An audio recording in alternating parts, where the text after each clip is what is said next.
Good day, esteemed panel members. My name is Cristina Patricia T. Delgado, and I am here to present my research titled Unveiling the Predictive Power of Financial Indicators for Human Development Index. I am deeply grateful to my advisor, Dr. Hinera V. Hapos, for his guidance throughout this study. This study examines the relationship between financial sector indicators and the Human Development Index in Southeast Asia. This is significant because financial development, inclusion, and sustainability plays a crucial role in socioeconomic growth, and understanding these linkages can inform policy interventions that promote sustainable development. The relationship between financial sector indicators and HDI in Southeast Asia remains unexplored despite their critical role in the development.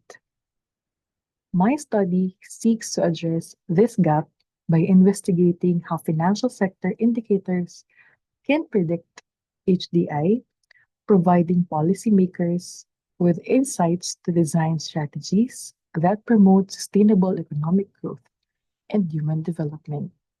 This research examines data from 2010 to 2023, focusing on Southeast Asia.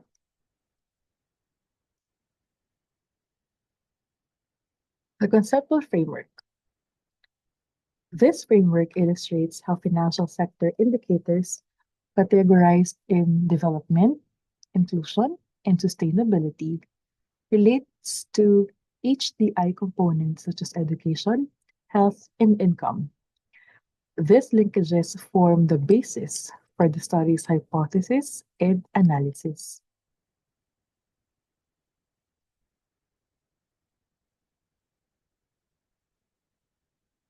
The study conceptualizes that financial sector indicators are essential determinants of UNDP's HDI.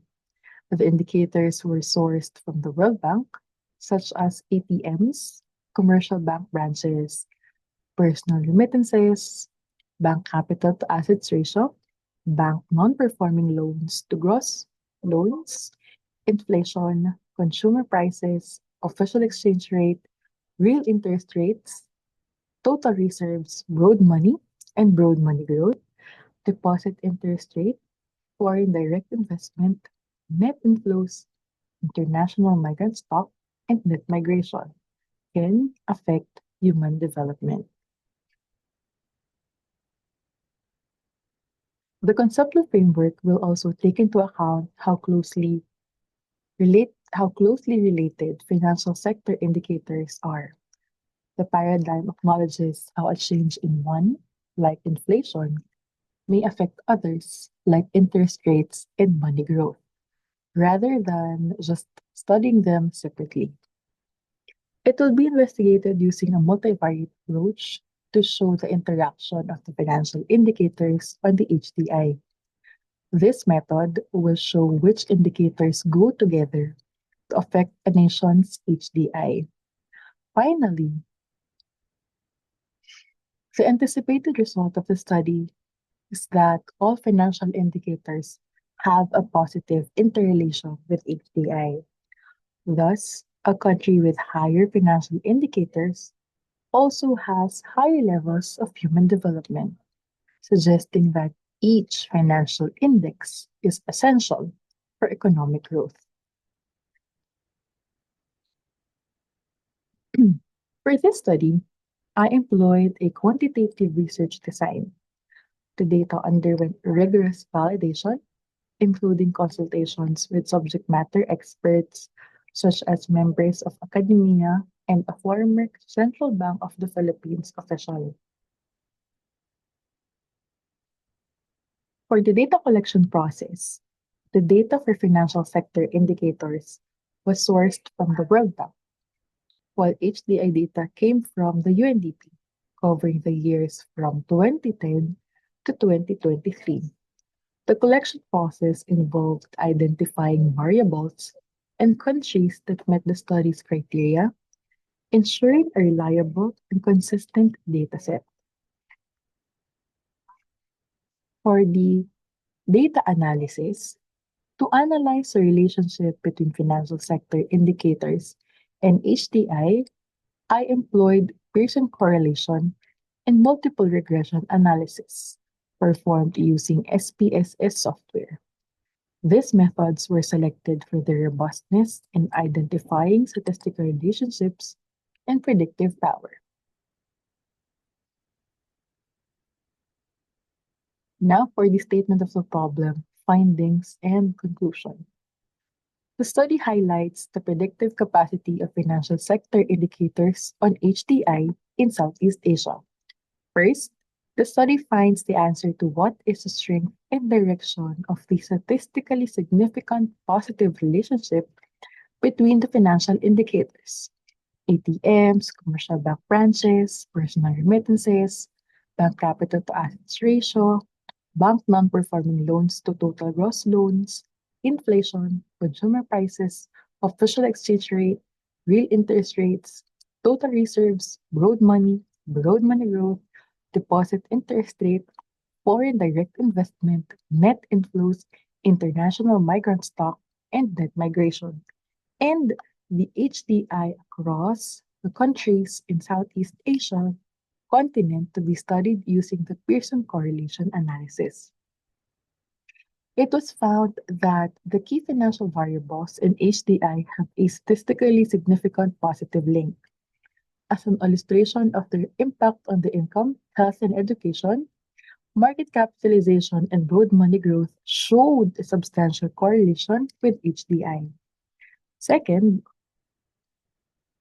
it aims to answer which specific financial indicators, either singly or in combination, can significantly predict the incline in the Human Development Index with a positive relationship, and how much do they contribute to the variation in HDI scores as assessed by multiple regression analysis.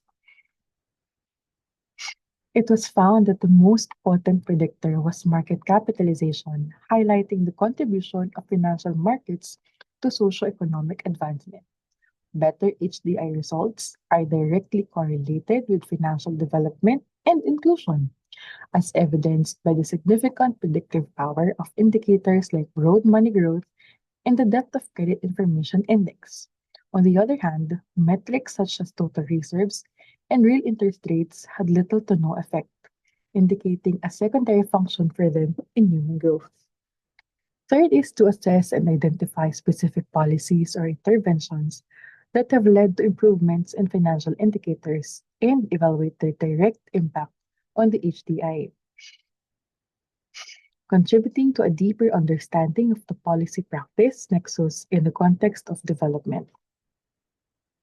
Higher HDI scores were found to be strongly correlated with policies that support financial inclusion, such as increasing loan availability and enhancing financial literacy. Establishing a large financial sector and interventions promoting capital market stability were also essential for raising living standards and lowering inequality. Lastly, to determine the research gaps about the relationship between financial indicators and HDI, and suggesting a direction for further research. The gaps identified were limited focus in Southeast Asia, ample research about financial sector indicators and impacts of digital finance, while it was also suggested to perform long-term impact and causality research, nonlinear relationships and threshold effect study, and also financial stability in HDI. In conclusion, the findings emphasized how financial development, inclusion, and sustainability influence HDI components such as education, health, and income. It observed the process of financial sector indicators as predictors for HDI in Southeast Asia. The theoretical and empirical studies showed the connection between financial sector indicators and HDI. It concentrates on identifying how each financial sector connects to each financial cluster. The study underscores the importance of financial sector factors in fostering economic engagement, reducing inequality, and advancing social well being. These insights can guide policies aimed at enhancing human development outcomes in the region.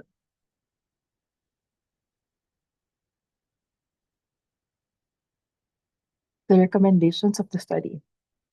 The study's results demonstrate how vital financial sector indicators are for predicting and improving Southeast Asia's HDI.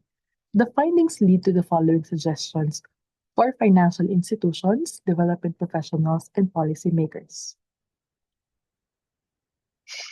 First, boost financial inclusion programs by providing 20 to 30% more banking infrastructure in underserved and rural areas for the next 5 to 10 years.